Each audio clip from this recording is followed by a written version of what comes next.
go to Maria in Denver. What's up, Maria?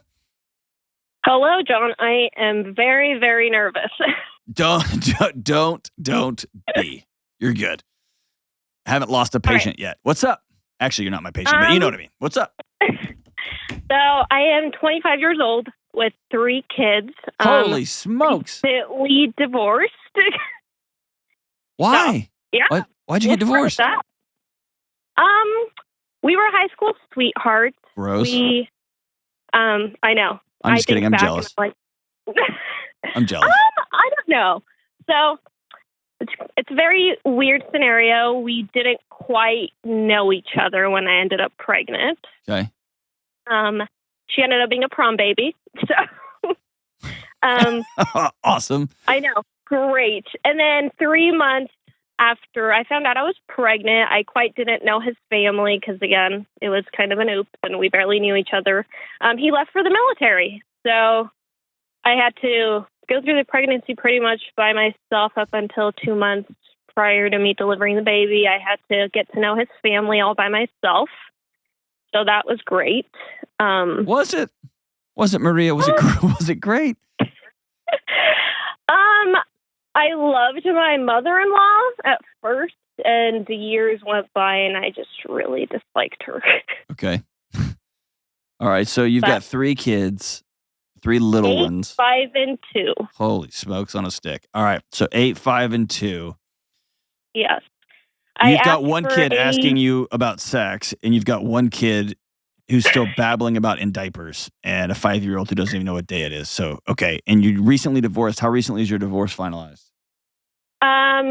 2 months ago. Oh, jeez. It took about a little over a year. Yeah, Denver's the worst, man. Colorado's the worst. It got nasty. Lawyers. Yes, everything. Yeah. He accuses me of blindsiding him and that I messed him up and that, like, he never seen it coming. But yet we did marriage counseling for a year and a half. Ultimately, why'd you leave? I was very alone. Okay.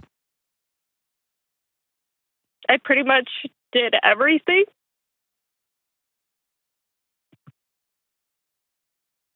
You've been alone for you've been alone since you were in high school, right? Oh, yeah. Yeah. Long time. Sorry, I get very emotional about it. What are you talking about? Don't be sorry about that. You should. If you were not emotional about it, I would think you are weird.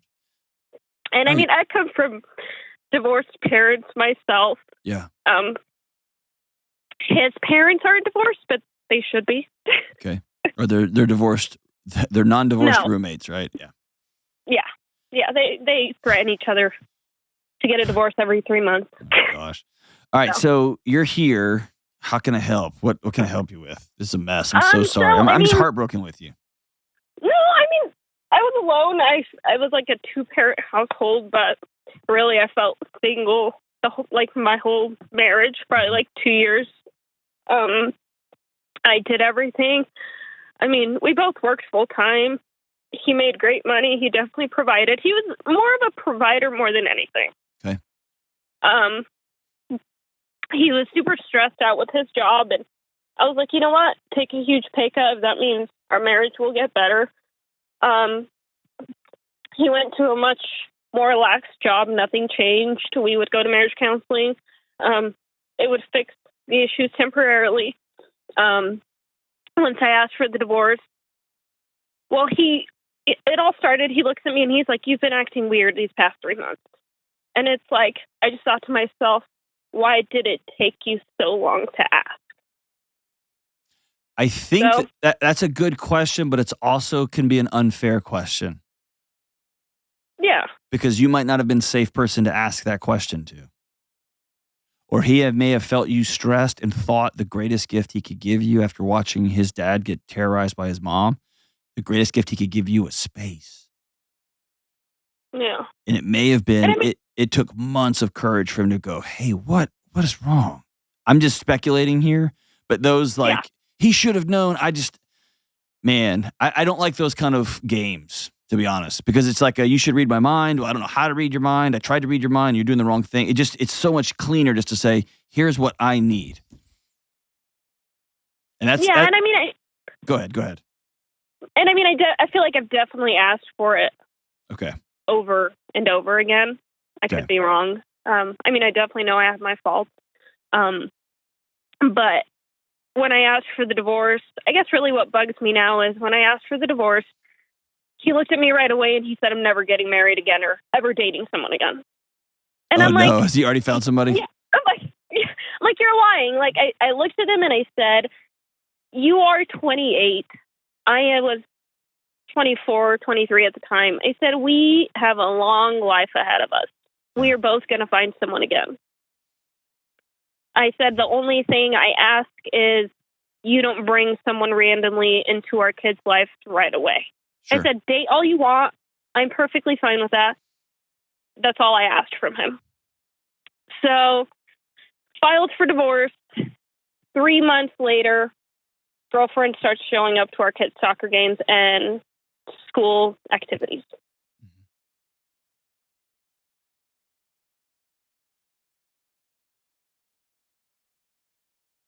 So does that break your heart?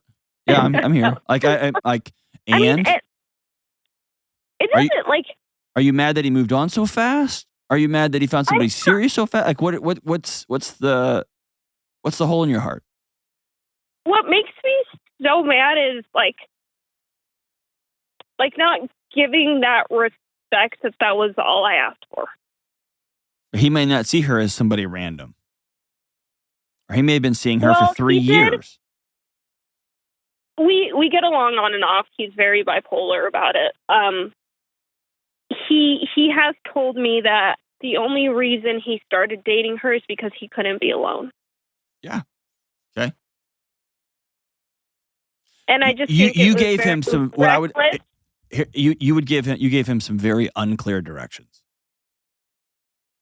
Some very amorphous directions. And my guess is that's been kind of the arc of your marriage, which it's hard to learn clarity. I'm terrible at it. I'm still learning how to do it. So I still see somebody. It's hard.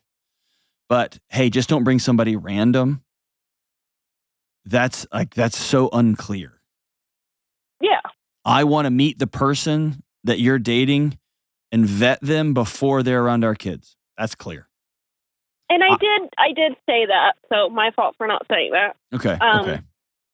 And the only reason I found out prior to him bringing her to soccer games, school stuff, was I was driving. We were taking a road trip. I was taking a road trip with my kids, and my oldest daughter looks over at me, and she's like, "We met Dad's girlfriend and her family this weekend." And I wasn't quite sure what to say. So here's a hard question for you. Why are you, you asked for a divorce from him and you left. Why are you still giving him access to your heart in this way? I think because he's doing everything I asked for so long. Can I tell you that's an illusion?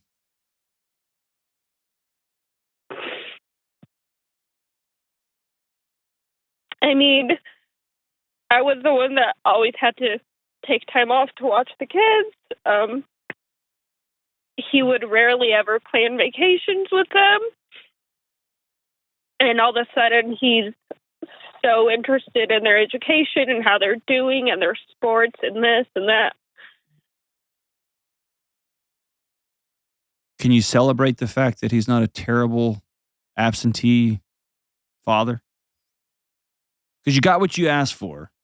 And now what you're asking for is you wish time was different. Or you wish he had been this way before, which is fair.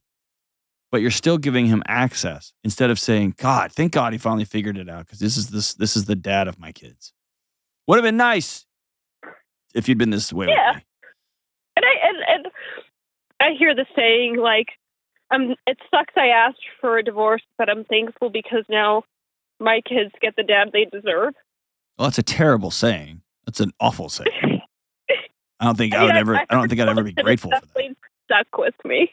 Yeah, that's an awful saying. Whoever came up with that saying should stop talking.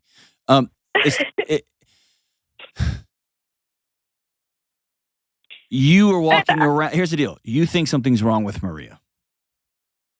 I do. I started dating recently. And it was a mess, wasn't it? It was. Yes. And it probably doesn't help that I was dating someone going through a divorce. I will say that. You, Maria, are correct. You are correct. I started dating this guy for it didn't start off well, and I should have known, but I ignored it. I will say I ignored it. Here's why. Let me get it, because we're going to be up against the clock. Let me tell you. And again, I am completely speculating here. But your husband got a very stark consequence for his actions. And I'm just going to give him the benefit of the doubt. He lost everything. He lost his wife. He lost his home. He lost the picture he had of kids. And he walked away, maybe, and said, I've got to change everything from the inside out, because I don't ever want to lose that again. And in this season, it may not last. It may last forever. Hopefully it does. He said, okay, I want to find somebody that I can do life with and who's going to understand this is the kind of dad I'm going to have to be moving forward. And you are still trying to find somebody that completes you, that makes you less alone. And that's an impossible burden to put on somebody. You see what I'm saying? Yeah. You're trying to find somebody to make you feel a certain way. And that there's something wrong with you. And there is no human being that you could date Brad Pitt. It would make you feel less weird for a few days, and then it would come out in another way. You'd be super jealous of everything. You wouldn't be able to breathe. It would come out in another way, because the core issue here is Maria thinks something's wrong with Maria. And Maria had a picture of what life was going to look like, and it was not 25 with 3 kids, 8 and under, and no husband. And I just feel like I continuously put my all into someone, and I don't put your all into that. Maria. Why won't you put your all into Maria? She deserves that much love too. She deserves that much joy too. She deserves that much connectivity and fun and laughter. And she deserves the season of grief that you're desperately avoiding. The season ahead of you, if you want to heal, is not going to be pleasant, because you're going to have to sit in the fact that I thought things would be different, and they're not. I want you with all of my heart. I can't make you, of course, but I want you to call somebody today. And if you've been seeing somebody for a long time, maybe it's time to see somebody new. And I think the first thing I would say is, I've been playing catch up on my life since I was 18 years old, when I got pregnant at prom. And I've been trying to live somebody else's life for so long, and I've run out of gas.